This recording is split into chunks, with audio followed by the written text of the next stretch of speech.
Hello বন্ধুরা, আমি পাপাই নিয়ে এসেছি একটা নতুন ব্লগ। আশা করি তোমরা সবাই ভালো আছো, আমিও ভালো আছি।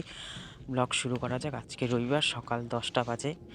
আর আজকে কথা বলবো চা বাগান নিয়ে। চা বাগানের সম্পর্কে কিছু বলবো। আর দেখো, লেচু গাছ ভর্তি লেচুর ফুল আসছে।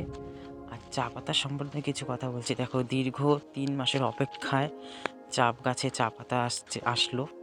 প্রায় 3 মাস থেকে বৃষ্টি নেই। অনেক পরিশ্রমের পর চা বাগানে চা পাতা আসছে। এই চা পাতার পিছনে অনেক খাটনি, অনেক পরিশ্রম করার পর কিন্তু এই নতুন পাতা আসে। যেহেতু এখন বৃষ্টি নেই, তার মধ্যে ঠান্ডা, গাছগুলোকে 3 মাস আগে সবগুলো আগার থেকে ছেটে দেওয়া হয়েছিল নতুন পাতা আসার জন্য। আর সেই অপেক্ষার পর আজকে পাতা চলে এসেছে।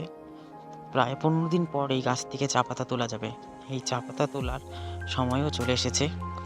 আর এই চা পাতা তোলার পর চলে যাবে চা ফ্যাক্টরি, সেখান থেকে সবার বাড়িতে, তারপরে সবার কাপে চা। সবাই চা খেতে পছন্দ করে, বিশেষ করে উত্তরবঙ্গের মানুষ তো চা ছাড়া চলেই না। ভিডিওটা এখানেই শেষ করলাম। ভালো লাগলে লাইক সাবস্ক্রাইব করে দিও।